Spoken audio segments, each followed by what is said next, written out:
মধ্যপ্রাচ্যে যুদ্ধ গতি প্রকৃতি নিয়ে কথা বলতে সরাসরি যুক্ত হচ্ছেন আল জাজিরার কলামিস্ট, যুক্তরাষ্ট্রের ইউনিভার্সিটি অফ কেন্টাকির শিক্ষক ডক্টর নির্ঝর সাকিব। ডক্টর সাকিব, জর্ডানে মার্কিন সেনা নিহত হওয়ার পর যুক্তরাষ্ট্রের সামরিক প্রতিক্রিয়া আসলে কি হতে পারে এবং এই সংঘাত ইরান যুক্তরাষ্ট্রের সরাসরি পূর্ণাঙ্গ যুদ্ধে রূপ নেওয়ার ঝুঁকি বাড়াচ্ছে কিনা, অর্থাৎ স্থল অভিযানের কোনো ইঙ্গিত পাচ্ছেন কিনা? ঠিকই বলেছেন। আসলে আমরা যে প্যাটার্নটা দেখলাম গত কয়েক দিনের বোম্বিং এ, সেই প্যাটার্নটা আসলে বোঝা যাচ্ছে যে আমেরিকা আসলে যেই জায়গাগুলো দিয়ে, যেই তীরবর্তী হরমুজের যে তীর দিয়ে ইরানে আসলে একটা স্থল অভিযান চালনা করতে পারে, সেই জায়গাগুলোকেই কিন্তু বারবার টার্গেট করেছে এবং বিভিন্ন রকমের সামরিক স্থাপনা, সামরিক সরঞ্জামাদি ওই অঞ্চলগুলোতে মুভ করতে আমরা দেখেছি। বিশেষ করে বাহরাইন এবং কুয়েতে, যেখানে যে সামরিক ঘাঁটিগুলো রয়েছে এবং যেগুলো আসলে ব্যবহার হতে পারে স্থল অভিযানের জন্য, সেখানে কিন্তু আমরা বিভিন্ন সামরিক নড়াচড়া দেখতে পাচ্ছি এবং সেটা দেখে মনে হচ্ছে যে এটা বোধহয় একটা স্থল অভিযানের পরিকল্পনার কারণেই এই ধরনের হামলাগুলো হচ্ছে। তো সেখানে একটা বড় ফ্যাক্টর এখন রয়েছে, যেটা আসলে এই ধরনের হামলার জন্য খুবই ক্ষতিকর বা খুবই অসুবিধাজনক আমেরিকার দিক থেকে। সেটা হচ্ছে প্রচন্ড তাপ এবং হিউমিডিটি, অর্থাৎ আর্দ্রতা ওই অঞ্চলে কিন্তু এখন আছে, যেটা আমেরিকান সোলজাররা অভ্যস্ত না। তো এই তাপ এবং হিউমিডিটি যখন একটু কমে আসবে, অর্থাৎ অক্টোবর নাগাদ, তখন এই স্থল অভিযানের সম্ভাবনাটা কিন্তু আরো অনেক বেশি বেড়ে যাবে বলে আমার মনে হয়। তবে এর আগে যে ধরনের স্থল অভিযান আমেরিকা চালিয়েছে ইরানের দুইটি প্রতিবেশী দেশে, ইরাক এবং আফগানিস্তানে, এবং দশকের বেশি সময় ধরে আফগানিস্তানে, প্রায় 2 দশক, সেগুলোর ইতিহাসের দিকে তাকালে এবং সেটার সাথে ইরানকে কম্পেয়ার করলে, ইরান যেহেতু অনেক বড় এবং অনেক বেশি মিলিটারিলি পাওয়ারফুল, সেদিক থেকে দেখলে এই যদি স্থল অভিযান আসলে আমেরিকা করে, তাহলে এটা একটা ডিজাস্টার হবে আমেরিকার জন্য, এটাই আমি মনে করি। ডক্টর সাকিব, যেমনটি আসলে বলছিলেন, যুক্তরাষ্ট্র প্রথম থেকে হামলার প্যাটার্ন যদি লক্ষ্য করা যায়, তাহলে আসলে মনে হচ্ছিল ডোনাল্ড ট্রাম্পের লক্ষ্য শুধুমাত্র বিমান হামলার মাধ্যমে ইরান যুদ্ধ জয় করা। তবে সেই জায়গা থেকে আপনি যেমনটি বলছেন, স্থল অভিযানের একটি সম্ভাবনা রয়েছে। ইরান কিন্তু পাল্টা হামলা হিসেবে জর্ডান, কাতার, বাহরাইন, কুয়েত এবং সম্ভাব্য সৌদি আরবেও হামলা চালানোর কিছু পরিকল্পনার কথা শোনা যাচ্ছে। এতে মধ্যপ্রাচ্যের নিরাপত্তা জোট কিংবা আঞ্চলিক শক্তির ভারসাম্যে কি ধরনের প্রভাব পড়তে পারে? আপনি ঠিকই বলেছেন। এখন ইরানের যে এই হরিজন্টাল এসকেলেশন, অর্থাৎ এই যুদ্ধটাকে চারিদিকে ছড়িয়ে দেওয়া, এটা কিন্তু এই ধাপে এসে এখন আর জাস্ট একটা থ্রেট পর্যায়ে নেই, বরং ইরান এটাকে এই হুমকিতে সীমাবদ্ধ না রেখে একদম প্র্যাকটিক্যাল অবস্থায় নিয়ে গেছে। এবং ইরান যে স্ট্র্যাটেজিটা নিয়েছে, সেটাকে বলা যেতে পারে গ্র্যাজুয়েটেড এসকেলেশন, অর্থাৎ ধাপে ধাপে উত্তেজনাটা বাড়ানো। প্রথমে সে হুমকি দিয়েছিল এবং গত 24 থেকে 48 ঘন্টায় সে এমন কিছু টার্গেটে হামলা করেছে যেগুলো অত্যন্ত ঝুঁকিপূর্ণ বা অত্যন্ত ক্রিটিক্যাল। যেমন একটা উদাহরণ দেই, কুয়েতে ইরান ডিস্যালিনেশন প্ল্যান্টে আঘাত করেছে, অর্থাৎ যেই পানি শোধনাগারে লবণাক্ত পানিকে সুমিষ্ট মানে পান করার উপযোগী পানি হিসেবে শোধন করা হয় কুয়েতে, যেটার উপরে কুয়েতের 90% ওপরে বেশি পানির সোর্স মানে নির্ভরশীল, সেখানে কিন্তু ইরান হামলা করেছে।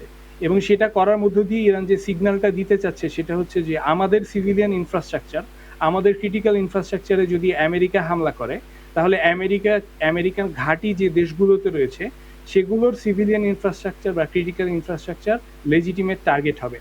এবং এইটা করার মধ্য দিয়ে ইরান একরকমের ডেটারেন্স তৈরি করতে চাচ্ছে যে আমাদের হামলা করে তোমরা জাস্ট পার পেয়ে যাবা, এটা হবে না, বরং তোমাদেরকে এটার কস্ট বিয়ার করতে হবে।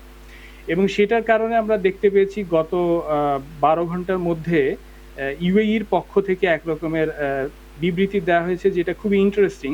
ইউএই সেখানে সমস্ত পক্ষকে এই উত্তেজনা দ্রুত গতিতে কমানোর জন্য আহ্বান জানিয়েছে এবং বলছে যে আবার আলোচনার টেবিলে কিভাবে ফিরে আসা যায়। এটা কিন্তু একটা সুস্পষ্ট পার্থক্য আমরা দেখতে পাচ্ছি। প্রথম দফায় ইরানের সাথে ইউএইর যে সম্পর্ক ছিল, সেখানে আমরা দেখেছিলাম ইউএই সবচেয়ে বেশি টার্গেট হয়েছিল। এবার কিন্তু ইউএই ওইভাবে টার্গেট হচ্ছে না, কারণ ইউএইর সাথে ইরানের একটা কূটনৈতিক সম্পর্ক ইতোমধ্যে স্থাপিত হয়ে গেছে এবং একটা ডায়ালগের মধ্যে দিয়ে এখানে এসেছে। তো ফাইনালি আপনার কোয়েশ্চেনের অ্যান্সার দিতে গেলে, এইখানে ইরান এই জিসিসি অঞ্চলে একটা নতুন ধরনের সিকিউরিটি আর্কিটেকচার প্রতিষ্ঠা করতে চাচ্ছে, যেটার মধ্যে দিয়ে সে বলতে চাচ্ছে যে আমাদের উপরে হামলা হলে তোমাদের কোনো কিছুই আর অফ লিমিট থাকবে না, যে কোনো কিছুতেই হামলা হতে পারে।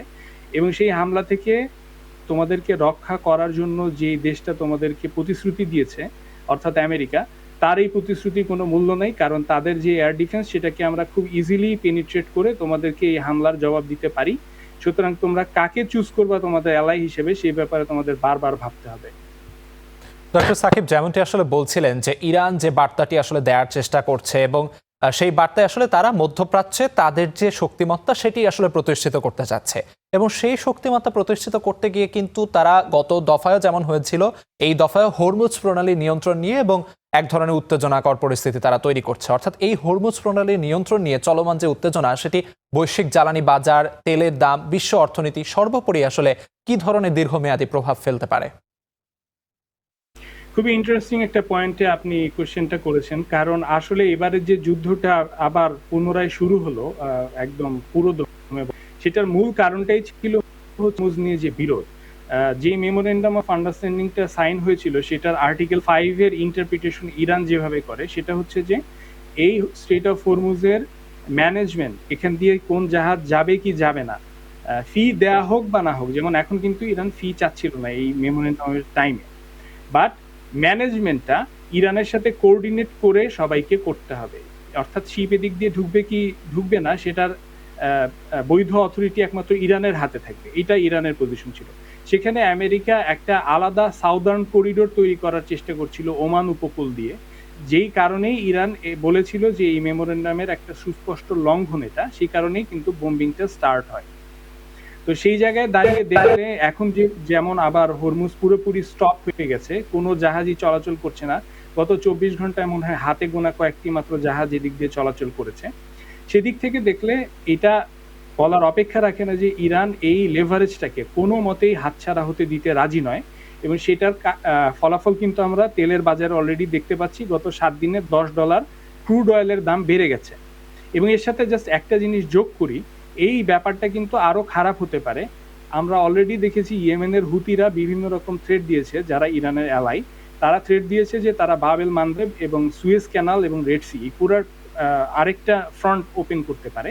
অর্থাৎ বিশ্ব অর্থনীতি, শুধু জ্বালানি তেল না, বিশ্ব অর্থনীতির প্রাণ ভ্রমরা বলা যায় যে সুয়েজ ক্যানালকে, সেটাও তাদের আওতার মধ্যে, এবং সেটা যদি তারা বন্ধ করে দিতে সক্ষম হয় তাহলে সারা পৃথিবীর অর্থনীতি একটা প্রচন্ড চাপের মুখে পড়বে এবং জ্বালানি তেলের দাম হু হু করে এক লাফে অনেক বেশি বেড়ে যাওয়ার একটা সম্ভাবনা কিন্তু তৈরি হয়েছে। বিশেষ করে হুতিদের সাথে সৌদি আরবের রিসেন্ট যে মিলিটারি এনগেজমেন্ট আমরা দেখতে পাচ্ছি, এবং ট্রাম্প এমবিএস কে গ্রিন লাইট দিয়েছেন নাকি যে হামলা করতে পারো হুতিদের উপরে, সেটার জবাব কিন্তু হুতিরা এখনো সেইভাবে দেয়নি, এবং সেটা দিলে আরো ভয়াবহ হবে এই পরিস্থিতি।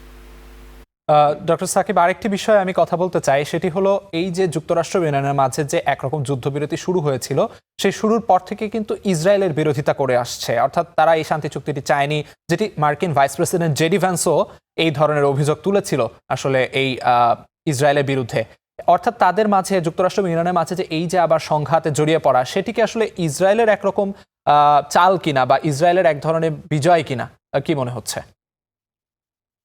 আমি মনে করি যে ইসরায়েলের বিজয় আসলে এই এখন নতুন করে যুদ্ধ স্টার্ট হওয়ার মধ্য দিয়ে হয়নি, বরং ইসরায়েলের বিজয় হচ্ছে গত বছর আমেরিকা যখন ইসরায়েলের হয়ে ইরানে প্রথম ফোর্ডোতে বোম ফেলেছিল, সেই বোম্বিং এর মধ্য দিয়ে আসলে একটা দীর্ঘমেয়াদী এবং ব্যয়বহুল যুদ্ধে আমেরিকা, ইসরায়েল এবং ইরান ঢুকে পড়েছিল।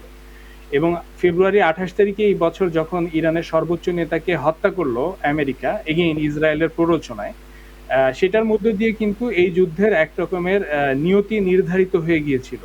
সুতরাং তারপরে এখন মুখে যাই বলুক অথবা যাই করুক আমেরিকা, যতক্ষণ পর্যন্ত না আমেরিকান ক্যারিয়ার গ্রুপগুলা, অর্থাৎ রণতরীগুলা যেগুলোতে ফাইটার জেট বহন করা হয়, সেগুলো এই অঞ্চল থেকে সরে যাচ্ছে, যতক্ষণ পর্যন্ত না হাজার হাজার মার্কিন সৈন্য, যাদেরকে এখানে বিভিন্ন অঞ্চল থেকে নিয়ে এসে মোতায়েন করা হয়েছে, তারা তাদের বাড়িতে ফিরে যাচ্ছে অথবা আগের স্টেশনে ফিরে যাচ্ছে, ততক্ষণ পর্যন্ত প্রেসিডেন্ট ট্রাম্প কি বললেন, ট্রুথ সোশ্যালে কি লিখলেন অথবা কোন চুক্তি স্বাক্ষর করলেন, এগুলো আসলে তেমন কিছু যায় আসে না। যতক্ষণ পর্যন্ত না মিলিটারি এখান থেকে সরে যাচ্ছে, ততক্ষণ আমাদের ধরে নেওয়া ভালো যে আমরা একটা দীর্ঘস্থায়ী এবং অনেক ব্যয়বহুল যুদ্ধের মধ্যে আছি, এবং বিশ্বের অর্থনীতি থেকে শুরু করে তেল সবকিছুই প্রচন্ড হুমকির মুখে, এবং এই পুরা জিনিসটি আসলে ইসরায়েলের একটা স্ট্র্যাটেজিক বিজয়।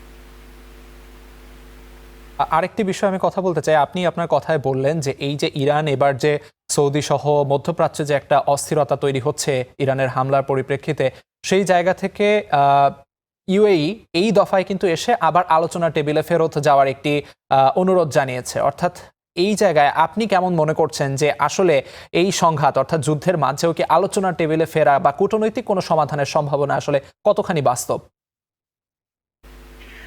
আলোচনায় ফেরার সম্ভাবনা যে কোনো যুদ্ধের ক্ষেত্রেই আসলে সবসময় বিদ্যমান থাকে। একদিকে যুদ্ধ চলতে থাকে, আরেকদিকে আলোচনা চলতে থাকে। এটা যুদ্ধের নিয়ম। সুতরাং যুদ্ধ হলেই যে আলোচনা হতে পারবে না, এমনটা কোথাও বলা নেই।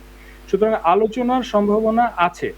কিন্তু সেই সম্ভাবনাটা আসলে সফলতায় পর্যবসিত হবে কিনা সেটা নির্ভর করবে একমাত্র এবং কেবলমাত্র প্রেসিডেন্ট ট্রাম্প আসলে বুঝতে সক্ষম কিনা যে তিনি আসলে কি ধরনের ভয়াবহ হুমকির মুখে তার নিজের দেশের স্বার্থকে এবং পৃথিবীর ইকোনমিকে ঠেলে দিয়েছেন। এটা যতক্ষণ না তিনি বুঝতে পারছেন এবং যতক্ষণ না তিনি disciplined enough to act like a diplomat or act like a Statesman, ততক্ষণ পর্যন্ত কিন্তু এই আলোচনার টেবিলে বসা আসলে কিছু মিন করে না। যেটা ইরানের সর্বোচ্চ নেতা এই রিসেন্ট বিবৃতিতে বলেছেন যে প্রেসিডেন্ট ট্রাম্প কোনো একটা চুক্তিতে সাইন করা এই পেপারের যে দাম সেটা সমানও না। তো সেদিক থেকে দেখলে আলোচনায় যাওয়ার সম্ভাবনা নেই তা বলা যাচ্ছে না, কিন্তু একটা দফা রফা হওয়া, এসপার ওসপার হওয়া, সেটার সম্ভাবনা আমি খুব কম দেখি যতক্ষণ না একটা অনেক দীর্ঘমেয়াদী যুদ্ধের মধ্যে দিয়ে দুই পক্ষ ইনাফ কস্ট ইনকার করে, দুই পক্ষ যখন বুঝে যে আসলে এই যুদ্ধটা এত ব্যয়বহুল যে আর যুদ্ধ চালিয়ে লাভ নেই, ততক্ষণ পর্যন্ত না আমি এটার কোনো সমাধানের সম্ভাবনা আপাতত দেখছি না। ডক্টর সাকিব, আপনাকে অসংখ্য ধন্যবাদ। দর্শক, যুক্তরাষ্ট্র থেকে বলছিলেন যুক্তরাষ্ট্রের ইউনিভার্সিটি অফ কেন্টাকির শিক্ষক ডক্টর নির্ঝর সাকিব।